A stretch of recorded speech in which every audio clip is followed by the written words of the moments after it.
We explain the Peloponnesian War. The Persian Empire had been defeated by a combined Greek force. The Delian League had been created to form a mutual defense against the Persians, but Athens began the process of taking control of the League, even moving the treasury to Athens in 454 BCE, claiming the most need since the Persians had burned down their city. The new leader Pericles used the moment in time to rebuild Athens and expand her influence.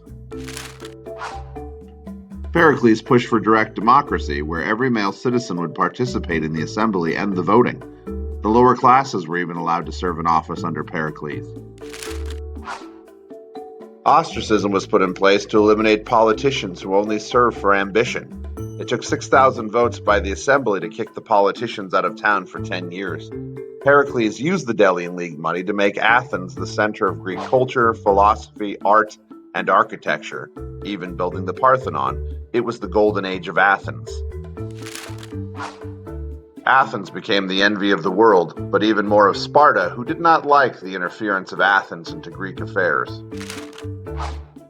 The Spartans moved against Athens by convincing all of those city-states who were mad at Athens to join a new league, the Peloponnesian League. Several other incidents sparked the bloodshed between the two massive city-states, including Athens' resettlement of the Helots after a failed Spartan-Helot rebellion. Athens was also putting footholds in Megara and Corinth.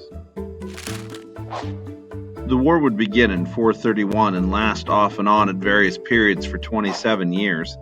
The Spartans had the land army advantage, the Athenians had the naval. So in 430, the Spartans surrounded Athens on land, and Pericles decided to bring all the people in behind the walls to fight it out.